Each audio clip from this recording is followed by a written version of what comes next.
Welcome to the Divine Counsel Worldview Podcast. It's about time, Mike, that we have a Q&A session. So this is to honor many listeners who have been listening, where we gave them the opportunity to email their questions to us. And again, what is that email address, Mike?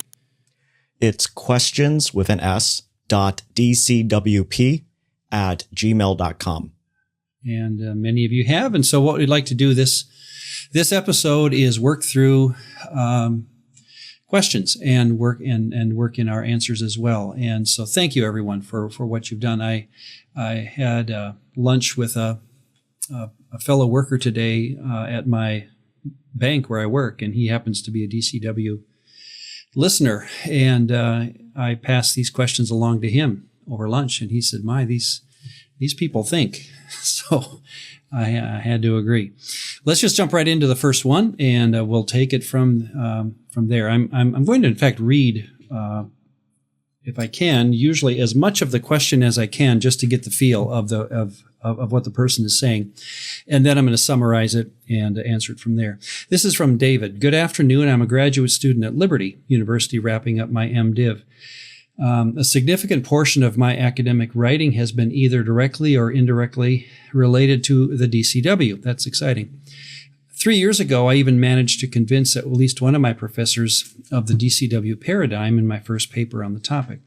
In your opinion, what are some of the gaps in our knowledge that would be a fruitful area of pursuit within the DCW? Essentially, what are some subtopics that could likely benefit from more scholarly attention? That's a great question because, number one, I'm excited to talk about it. And I think it's worthy of thought. Here's how I've summarized that question. What are some of the gaps in our knowledge that would be fruitful area of pursuit? And essentially, what are some subtopics that would likely benefit? So let me just throw out my answer, Mike, and welcome then yours in response. Here's how I would say this. And by the way, I've said this to numerous people through emails and just conversations when it comes to the mindset of having a DCW. Stay curious in your study of Scripture. That's the best thing you can do for yourself. Committed to the idea that God allows for personal discovery in our understanding of the Bible, just like all other areas of pursuit, science, math, English, literature, those kinds of studies. I do believe that God allows for personal discovery, even in Bible study. And so go into the Bible believing that God wants us to continue to study this book.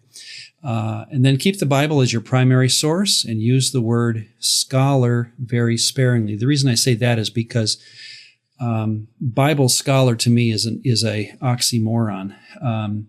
It's one thing to say you're a scholar of something, and let's say that a person claims to be a scholar of the bottom of the ocean. Well, at least you can get there, but probably not very often. So that word would be very rare. Well, then when we get into the divine world, I think the word scholar pretty much loses all of its oomph, because no one has ever experienced that world. And so I tend to use the word scholar very, very carefully when it comes to the Bible. And the reason I bring that up is because now no one has to feel as though they're out of position to study the Bible. In other words, you don't have to say, well, he's a scholar and I'm not. You get to say, we're all in this together. And on this side of eternity, we are all learning little pieces of what it will be to see that other side. When it comes to the idea of academic areas to study, let me just list some. That was a great question in the sense that it made me think if I could tell a graduate student where to maybe do a paper or even a dissertation or a thesis. Here are some things that I think are still readily needing our study, even as DCW proponents. Number one, I'm not going to put numbers on these, but one would be confirm that created Elohim are real, personal, and authoritative spirit beings. This is still a catch issue. You'll be listening to someone and then you realize, well, they don't even believe that gods are real. And, the air is let out of the DCW tent at that point. And so that still needs to be an area of study to confirm that these beings are real. And I think they're just we're always going to be awaiting more work on that. Another is to clarify the meanings, and we've been through this a lot on our own podcast, the uses of anglicized words like capital G-O-D, God, angel, demon, and we could list many others as well. Realize that this is the very place, a DCW, where we get to challenge those words, because either in English or even in Greek and Hebrew, we may have gotten too far too fast with how we think these words are, should be used. Another would be to talk about, this is John Walton and others who have said they believe that the council idea, a divine council, is an accommodation to ancient Near Eastern thinking. I think that should be thought through, and understanding how some things are accommodation language when it comes to cosmology and such. The idea of a council, I think it's fair to say, is an accommodation to some degree, because the word edah in Hebrew just means group or congregation. So it doesn't have to have the sense of a round table with people sitting in high-backed chairs, right?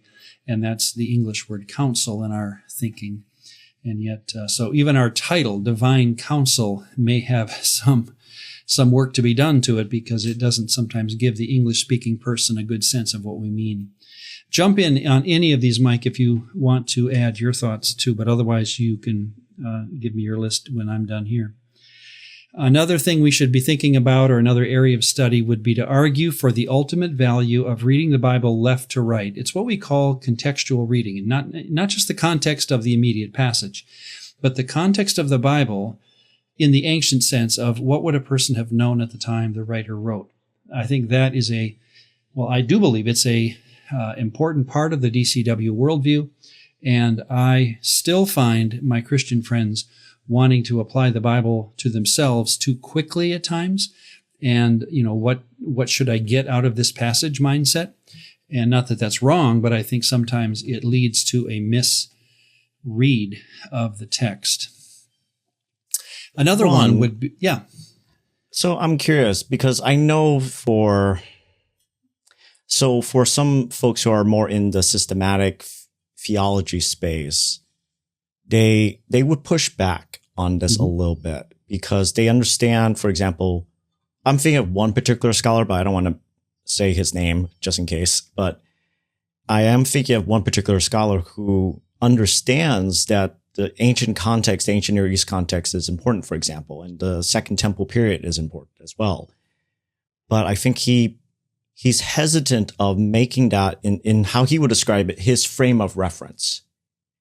And he wonders whether we are just simply prioritizing one particular frame of reference, one particular cultural context, and ignoring really the later on canonical or just historical history of how the scriptures have been read throughout history later on. Are we just focusing too narrowly on one context versus, well, how did the church, how did Israel, how did collectively the people of God have read and understood these scriptures in time? Yeah, fair enough. I think it's a separate study for me. I'm not going to denigrate it. I would just say it's a separate study. So where does a DCW get its fuel is what the writer meant. What happens to that, whether it be in the writings of the church fathers or systematic theologians down through history, may certainly have interesting results. But this is just me. I'm honest, I hope, on this one.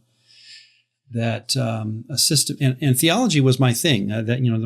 My major in my master's work, my THM was systematic. So I've been down that road quite a bit, taught it, many years on a college level. I look back upon those years now with kind of a cringe when I look at my own notes and what I came up with. Sometimes I realize, or I believe, I came up with an idea that really wasn't in the mind of the writer. It was more in the mind of those who look back upon the text with shall we say, a full canonical view. So I sense the tension, and that's why, to me, this is an area of study. Let's leave it at that, I guess. It's certainly one to be pursued with questions intact. Mm-hmm.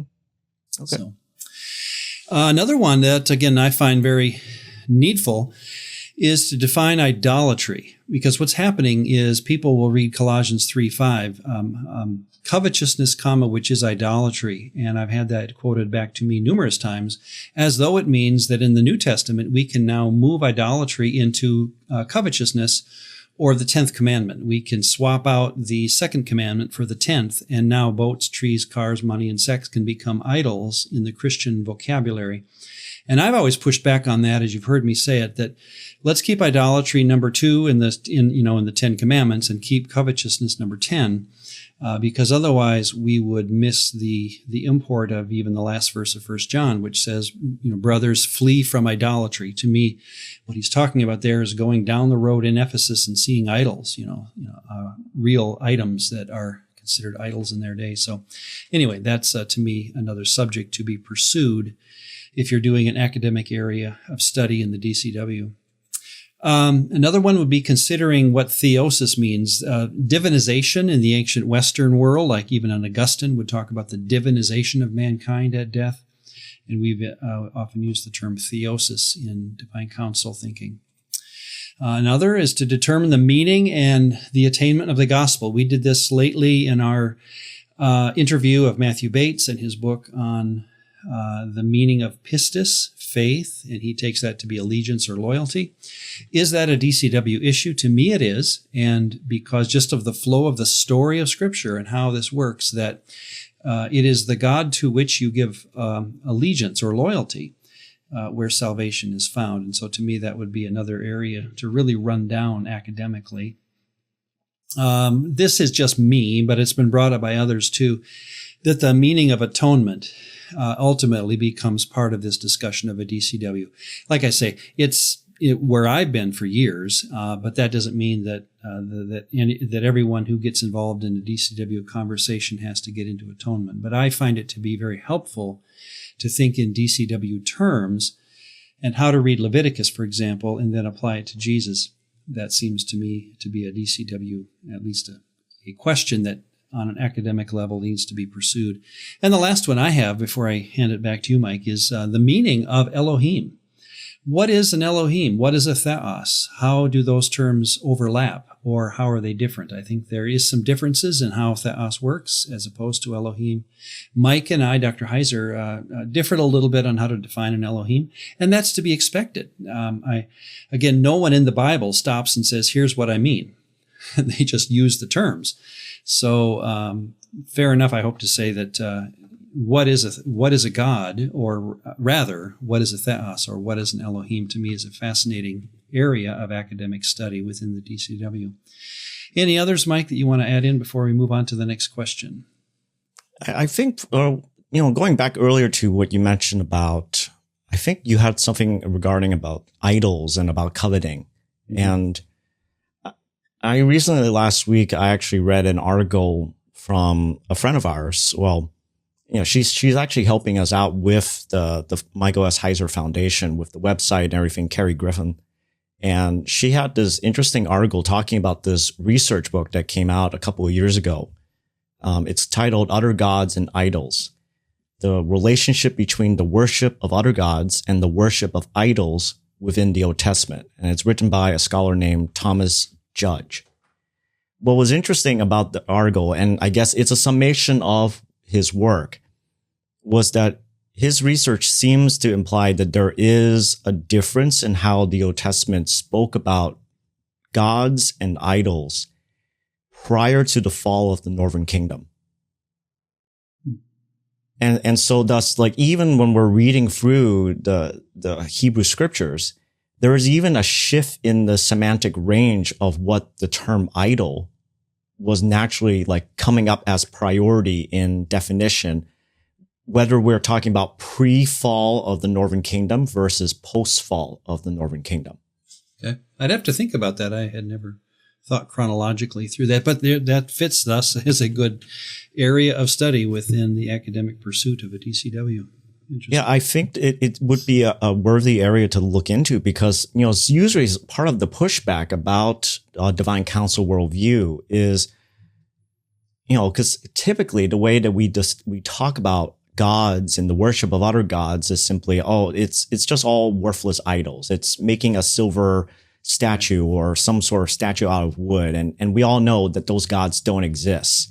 And there was always been this kind of confusion of like, where does the God end and where does the idol, the physical idol, begin? Right. Where do they actually, like, is there actually a divide? And it seems to be from Judge's work, they were more conflated with one another before the fall of the Northern Kingdom. Okay. And after the fall of the Northern Kingdom. Yeah, that common after sense the fall to of me. the Northern Kingdom, something happened with the terminology that it began to be prioritized to the affections of the worshiper's heart. Okay. And so I was taught in Bible college that idolatry basically ended with the Babylonian captivity. That's how I heard it. And maybe that's where you're going with this. A little bit, but that like prior to the Babylonian captivity. So essentially you have the Southern Kingdom left, that the language of idolatry and the worship of other gods, it became even more, in some sense, it went more underground. Okay. They were still there, but now the language was harder to actually nail down because now it wasn't as explicit as the worship of Molech or Chemosh.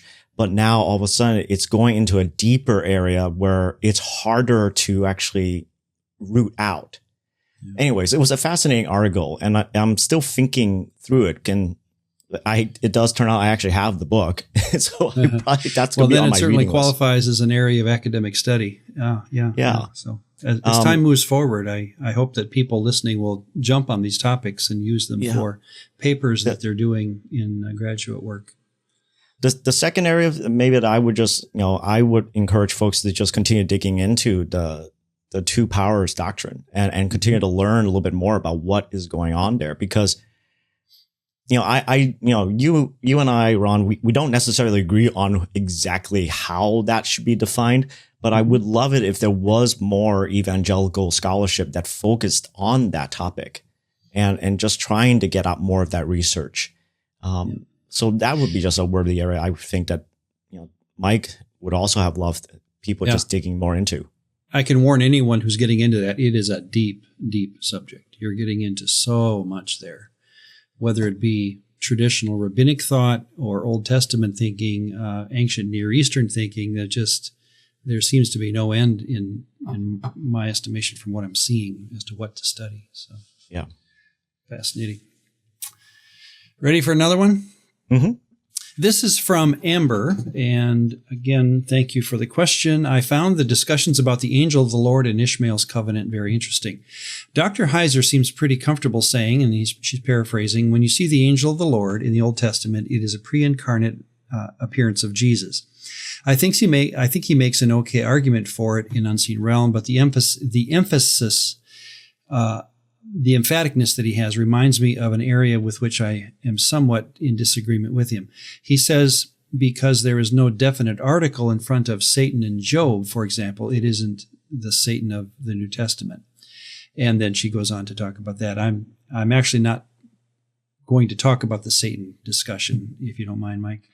Mm-hmm. Then she says, Dr. Johnson, if I'm correctly understanding where you are coming from, when we see the angel of the Lord in the Old Testament, it could be a pre-incarnate Jesus, but depending on the context, it could be something else. Is that accurate?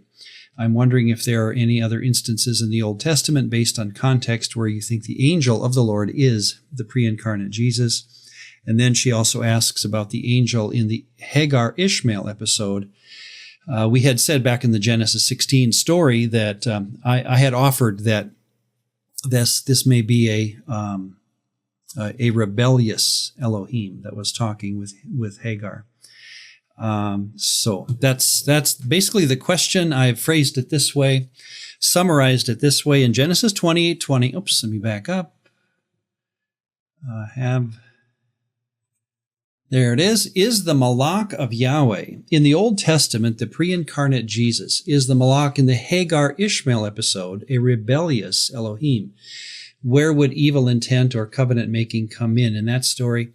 How can a Malach say I? I believe this is the place to ask that question. How can a Malach say I in place of Yahweh. So a lot of questions there. Let me give you my, summary thought, Mike, and then jump in.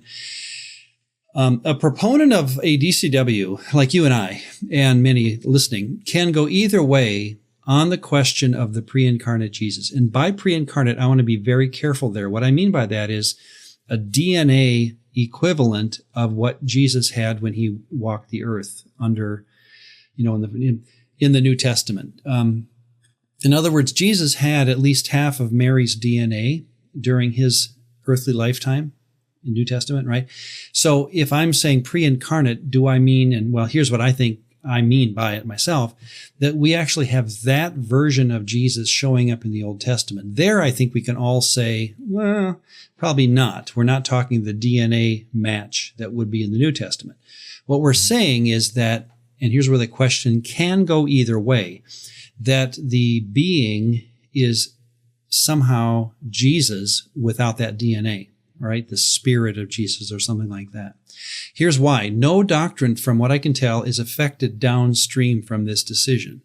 What is not at stake that I'm aware of, again, whether it's between you and I, Mike, or others that differ on this question, is the importance that Jesus brings to the story in the New Testament, right? No one's doubting that when Jesus comes to the New Testament, it is the critical moment of world history. God is bringing the story of salvation to a climactic, not an end, of course, but the moment of his, being held by Simon or Simeon or, Mary and Joseph. There is something going on there that's actually, absolutely climactic to the story. So that's where the discussion begins, was that person of Jesus pre-incarnate? Let me just say there, well, do you agree that you can go either way, and there is no doctrine that is affected downstream that I'm aware of, unless I'm missing something? Well, and not only do I agree that it doesn't necessarily affect it, like at least it doesn't affect it negatively. What I do see is that there are some scholars who are very hesitant about saying that Jesus, like a pre-incarnate version of God the Son appears in the Old Testament, because for some scholars that I personally know, that actually would cheapen for them the actual incarnation in the New Testament.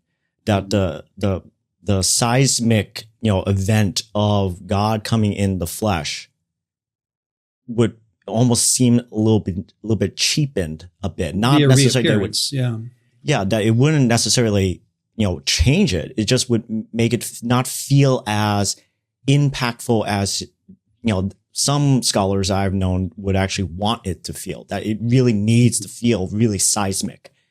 And so I understand why there's a hesitancy for that.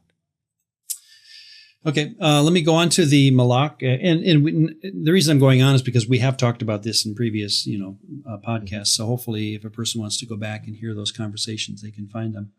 The Malak appearing to Hagar. Let me just say, it has been historically understood. If you look at any commentary in Genesis 16, every one that I saw is on board in the idea that the messenger that shows up, it's the first occurrence of the word angel in the Bible, Genesis 16.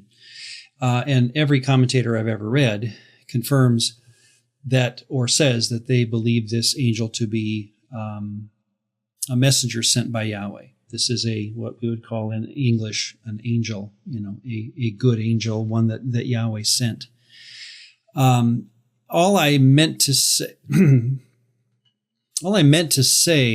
and I want to be very careful how I say this, is that it's theologically and textually possible when you watch what the being says to Hagar and Ishmael, that being was out to bless Ishmael in a way that then historically turns into a people group that is at war with the Jew, or is at war with the Israelite, because he talks about him being a donkey of a man and a wild man and things like that. And he will dwell in the presence of his brethren and things like that just seem to be predictive of problems. And so I tread lightly on this one. So thanks, Amber, for the question. I'll be happy to say that I'll tread lightly on it. I'm just saying that the text allows us to think, when we see the word messenger or malak, and the text doesn't say if it's good or bad or anything in between, that at least we should always ask the question, is this a good one or a bad one? And then follow through on the story from there. So what do you think, Mike? Well, I mean, I think definitely folks can re-listen to those episodes, but I think, there is a bit of clarity that needs to just be brought up about, this was a little bit of a speculative moment for the both of us as we were just talking about who was this Malak and what was is this actually an instance of the second power, or is this just simply a Malak that is showing up? And so I think, we have to be careful about this because historically, the way that folks have generally seen this was they generally would say this was some sort of good messenger or some good agent on behalf of Yahweh. The question is this Yahweh ultimately? Not sure. It's left ambiguous in the text. Right. And then the question, and I thought it was in this question that we had the, how can a being talk for Yahweh? Maybe I presumed it somewhere in that question. When a being or an angel says I, is that speaking as Yahweh? Can a person, when an angel says I, and then Yahweh is talking, as it were, can Yahweh be the same person as that being, whatever? And again, we've been through this, but it's what's called in the ancient world the practice of represented speech or verbal agency, and this was common in the ancient world, where diplomatic and literary contexts found a person saying I or me, but they were understood by the audience as referring to the sending authority. So for me, and Mike and I disagreed again on this, Dr. Heiser, where when we have a being saying I, and then he speaks for Yahweh, my personal opinion would be, don't always assume it has to be Yahweh. It can be the angel speaking for Yahweh, and it loses the emphasis in my mind of identity. So I just thought I'd throw that out there. But again, we've been through that. So Any other thought as we close this one up? No, I mean, you and I have definitely treaded this topic many, many times. We also don't necessarily agree on this, but I do understand why there could be this, especially when you're bringing in the factor of ambassadorship. It is important. I mean, when an ambassador speaks, even in modern days, speaks on behalf of a country, that person is representing the country. If something's done to that ambassador on other foreign ground, that's essentially an act of war, possibly, against the actual country that the ambassador represents. And so there is that little bit of, I understand where you're coming from, Ron, because I get the role of ambassadorship, of delegacy, and delegating authority, that this is an important speaker, and thus you need to treat the speaker as though that person was the actual, king that the speaker is representing. All righty, sounds good. Thank you. On to a question from Leah in Michigan. In Genesis 28:20, a verse that we both caught as an interesting moment in the story of Jacob, Jacob makes a vow that if Yahweh feeds and clothes him, that he will make Yahweh his God. Is this something that humans do, but isn't this something that humans do for idols, feed and clothe them? Is this a normal vow to make to a deity in the ancient Near East, or is this a unique request Jacob is making? The way I would just encapsulate the question, in Genesis 28:20, Jacob makes a vow that if Yahweh feeds and clothes him, he will make Yahweh his Elohim. And he's very clear about that in the story. If you do this and this for me, I will make you my God. And so let's ask, is this a normal vow to make to a deity in the ancient world, or is this a unique request that Jacob is making? At the time we talked about it in Genesis 28, we were both just, surprised or pleasantly curious, if that's a verb, by what happened there and how blunt Jacob was in his vow that if God does this and this and this, then he will make him his Elohim, which is so unlike what Abraham and Isaac had done. So here's my quick answer back. Jacob's vow, from what I can tell, and this is just from studying it beyond this now, is not unique in either the Bible or the ancient Near East in its literature. conditional vows, we call them, especially those seeking divine protection or provision in exchange for loyalty, outside the Bible are common, and I'm not prepared to go through all the list of them, but it is common in the ancient world, and we're talking Hittite literature, Egyptian literature, and so forth. It's almost a normal way to speak to the divine world, and that is, if you do this, then I'll do this. Remember in Judges 11, we have Jephthah making this kind of a thing. First Samuel 1, even Samuel's mother, Hannah. If the word if is there, and so we shouldn't criticize Hannah. She's simply speaking out of the emotion of the moment. And some of the vows, like in Psalm 66:13, the idea of a conditional vow is not in Psalm 66:13, but a vow is, and most vows are, in some sense, kind of an if idea. I will do this so that, kind of a thing. So I would recommend that what Jacob is doing, in fact, let me give you, I guess I don't have a written opinion on screen here for what I think Jacob is up to. I was writing it, and then I took it off thinking, you know what, I don't know that. So let me just summarize where I think Jacob was. My recommendation, I think, in that discussion, and I'd even say now, is that Jacob was, compared to Isaac and his grandfather Abraham, a very emotional man, often got himself in trouble. And that's not a bad thing. That's just how some people are wired. And in that sense, the text happens to record an if statement made by Jacob that a lot of people, including you and I, Mike, have probably said or thought in our past. And what the Bible's doing for our sake is simply recording what Jacob actually said. And I don't think Yahweh was offended. So that's my opinion. What do you think?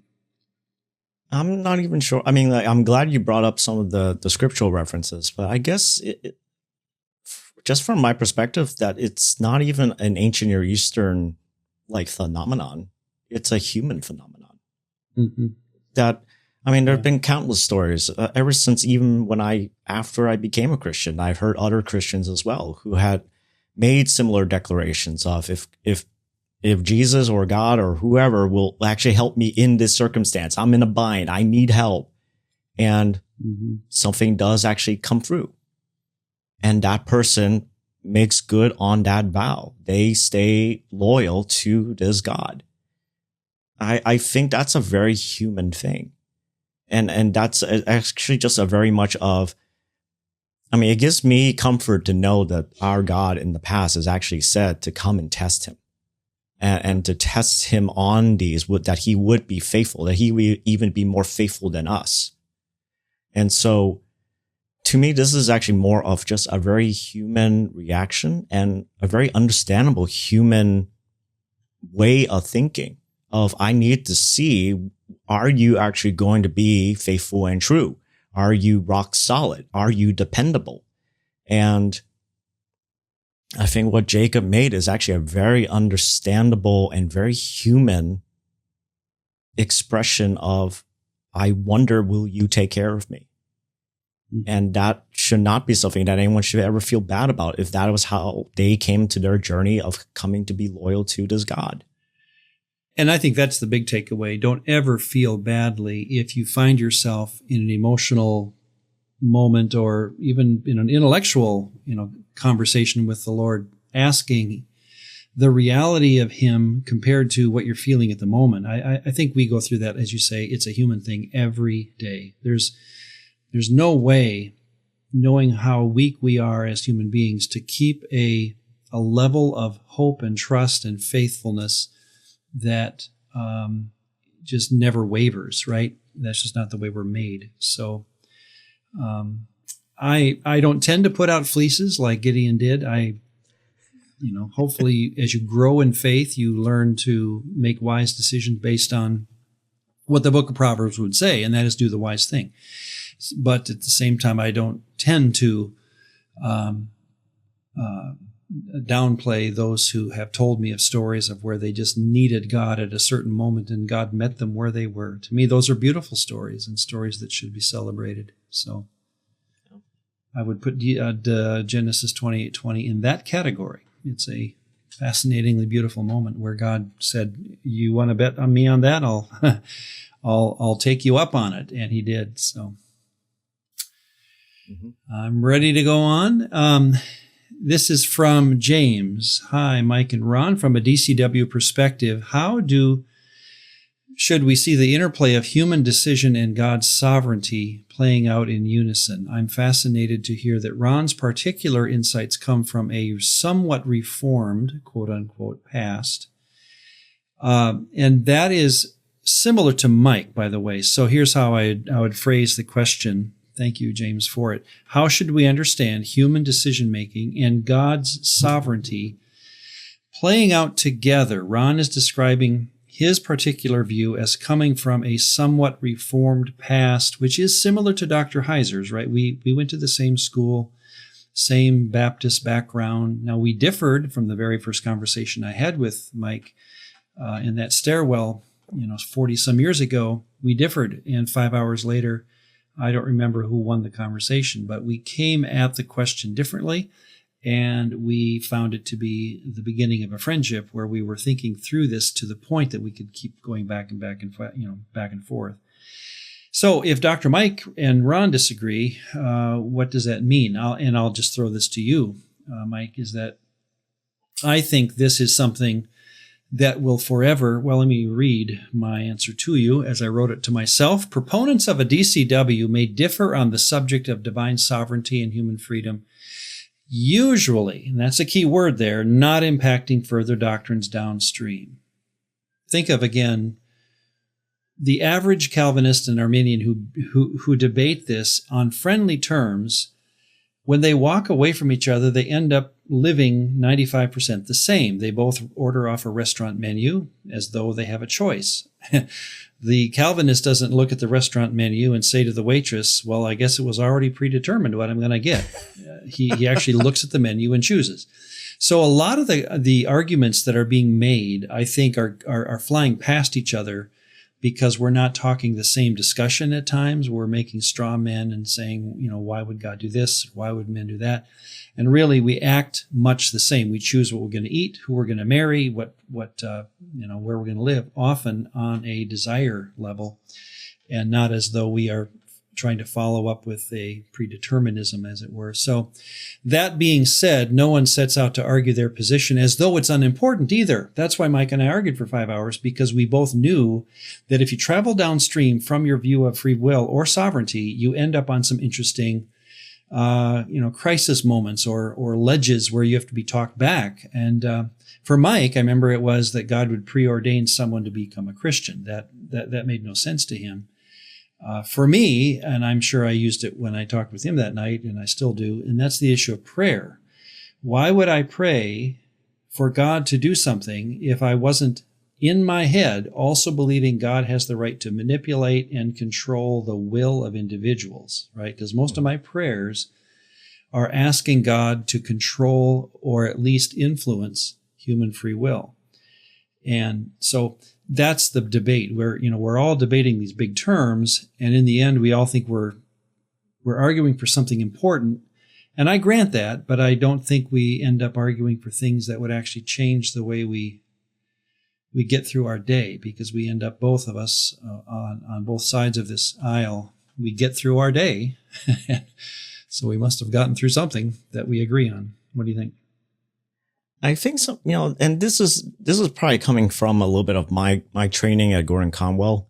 The systematic theology teacher I had was awesome, because he basically, especially when it came to this question, he essentially pointed out that on a very practical discipleship level, most of the time the arguments never lead anywhere to actually helpful discipleship. Mm-hmm. And that, for example, you brought up the whole entire purpose of prayer, or why should we even pray? And he had us read material from Calvin's Institutes, and then also other materials written by, the top proponent of Arminianism. And essentially, they both were arguing for either a view of predestination or a view of free will that ultimately was encouraging the Christian, pray, talk to your Father. Like, you should be seeking the face of your God. And it was really interesting that, somehow in all these arguments that happen up between free will versus sovereignty, on a very practical level, from a pastoral level, it never gets down to like, how is this actually going to encourage the discipleship of the person that's going to Sunday service? How is this going to encourage them to actually draw closer to their God? And it was fascinating to read that, for example, that Calvin's whole argument about why you should pray, even though predestination is a thing, is because you now know that you truly are a child of God. And since you are a child of God, then you can come to the throne of grace, to the Father, and know that he will hear your prayer because he predestined you. And thus you have the ear of the Father. And so you should be praying all the time, every time. It was just like, what in the world? That even Calvin was actually thinking from a pastoral perspective. This is about Christian discipleship. And more often than not, when I see these arguments, especially online, it never comes down to the actual practical reality that pastors are trying to encourage their people to do. Love God, serve people, take care of one another, pray for each other, pray to God. Like none of these things are ever brought down to the practical level in these argumentations. It's always to some sort of very high, lofty level, which is important, but it needs to get down to that place where, why does this matter for us as followers of the Creator God on a very practical level? And Mike and I, again, if I want to go back to that conversation, I think we would agree on that we can disagree intellectually about words like predestination or sovereignty. On the practical level, when we start praying or living out our life, we join hands and we move forward through life with the same goals, right? And that's my point, that we don't argue this as though it's not important. No one wastes their time on that or thinking it's not important. At the same time, I don't sense other doctrines are at stake. And that's the beauty of it. If anything, we are encouraged, as you say, to pray. Both sides would say, in the end, that's why I pray. Often in class, when I would talk about sovereignty and free will, I would say, does anyone want to give me a sample prayer request? A real one, but what would you pray for? And they would raise their hand and talk about, let's say, a healing of someone who has cancer. Well, again, sovereignty there would be getting involved in a human's body and actually taking cancer out. And that would be, God's right to do so. No one doubts that God can do that. Other times the prayer could be like safe travel. And I've always been amazed by this idea. God, and I do this myself. When I pray for safe travel, what am I praying for? I'm praying for hundreds, if not thousands of other people not hitting me as they drive by me. So can God answer that prayer, or does God say, hey, my hands are tied. These people are free. And if someone wants to glide across the road or falls asleep, I don't control that. So I think we all agree that we're kind of bouncing back and forth between sovereignty and free will on so many human levels and human decision-making issues that, by the way, and I think you'd say the same thing here, that nobody gets to heaven and says, as they come across the threshold, look at me, how smart I was. I'm so glad I had the wisdom to choose Christ. I think we all at that point admit that we'll look around saying, God, you knew this was you. This was you. I am the benefactor of being sought. I'm not the seeker. I'm the sought. And we're all going to, bow in thanksgiving to what God has done. So at that point, I'm a Calvinist. On the side of going to a restaurant, I'm going to choose what I want to eat. So, and Ron, if I could say anything about, because you've brought up that memory, and it's a very fond memory that you have with Mike about a 5-hour conversation about free will and sovereignty. But, even though you don't remember who won the conversation, I think the reality is both of you won, because you walked away with a deep friendship, the beginnings of a deep friendship, right? And I think that's, if anything, a lesson for folks to realize that if the debate does not lead to deeper friendship with another Christian, then maybe the debate and argumentation has been approached with the wrong heart. Because in the end, I think it was wonderful, the fact that you guys could bounce back and forth in a stairway for 5 hours. And yet you came away with essentially a lifelong friendship. Yeah, it's a myth. It's a urban legend. I'm suspecting. I remember reading it a long time ago that Wesley was asked by a listener if she thought that Whitefield would be, if he thought that Whitefield would be in heaven. Wesley and Whitefield, were at odds when it came to human free will and sovereignty. Wesley was the Arminian and Whitefield was the ardent Calvinist. And Wesley said to her, "No, I don't think I'll see him in heaven. He'll be too near the throne of God."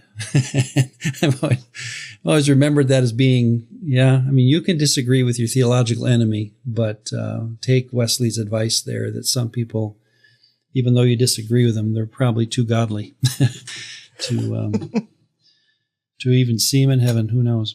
Anyway, well said. I'm ready for another question. This will be our last, actually, for this time. This is coming from Billy. During episode 55, a discussion was had on the views of Jesus' miracles and the purpose for them. Oh, that was back in John 2, the water to wine story. Among a list as you presented them, you mentioned that we need to be very careful applying motive. However, I think here is something we can talk about. He says, according to the Jewish historian and theologian Dr. Arnold Fruchtenbaum, there was a category of miracles known as messianic miracles. And in fact, Jewish leaders listed them, and he mentioned that they were on the lookout for these specific messianic miracles. And he was just asking then for our opinion. Here's how I would phrase his question. How should we react to Dr. Arnold Fruchtenbaum's teaching that certain miracles were uniquely associated in Jewish tradition with the coming of the Messiah? Not just anybody, but a Messiah figure, the concept he refers to, Dr. Fruchtenbaum, as messianic miracles. Here's my thought, and if you have anything, Mike, I'd be happy to hear it. It's possible that there were what we would call messianic miracles. There is discussion of this within commentaries on the historic Jesus. I know Craig Keener talks about this and others. Though, and here's the question, or here's kind of the salient point to think through. There is no explicit first century rabbinic tradition which lists certain miracles as messianic. No one comes up with an actual list.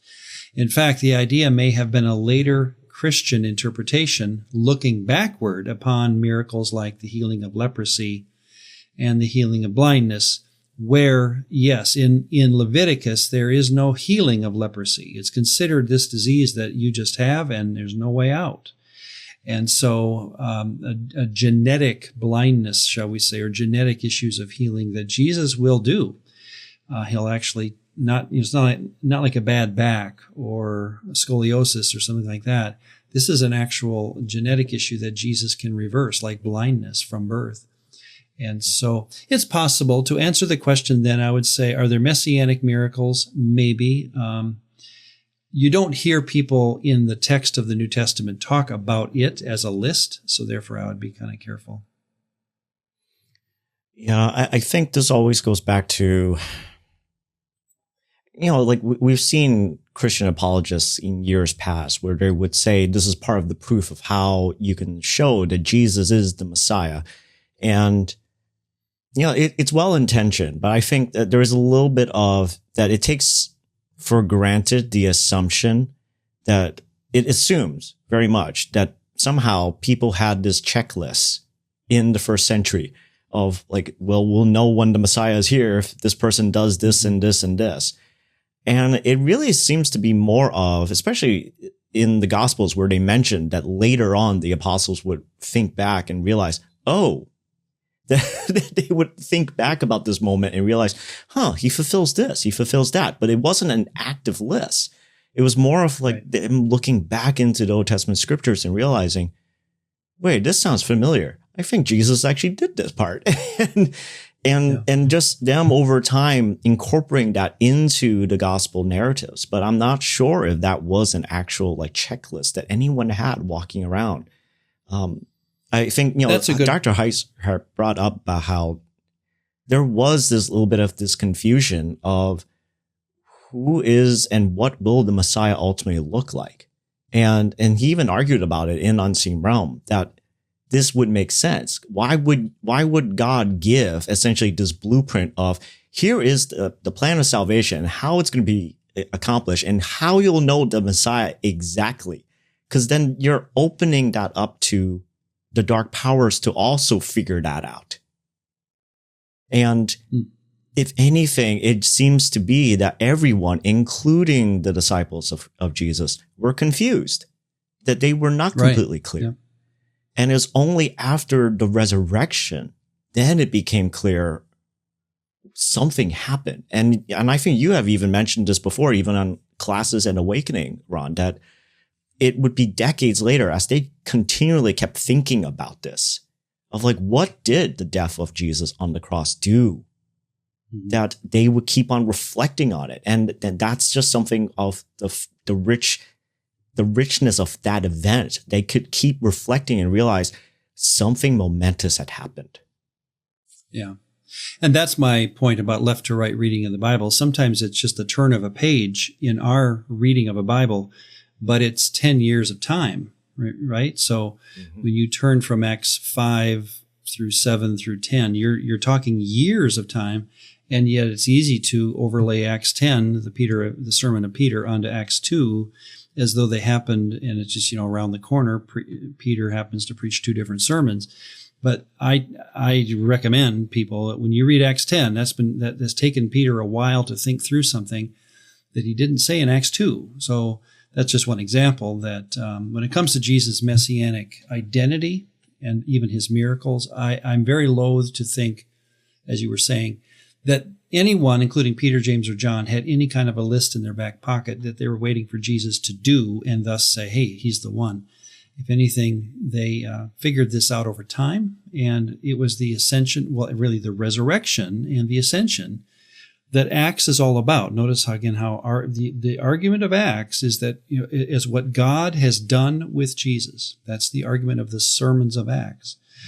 And so it's not a list was checked off. They never go down that path. They always go down to they go immediately to the resurrection and ascension. So it could almost be argued that in some sense Jesus even went against, even if there was a list, that he went against that very list of trying to actually just say, no, this is invalid, right? Because the apostles, even at the beginning of Acts, asked him, are you about to bring your kingdom?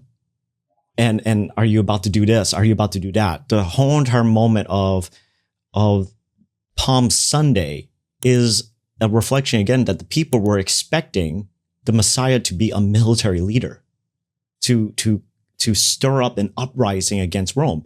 That was part of a checklist if there was anything. And Jesus didn't even do that.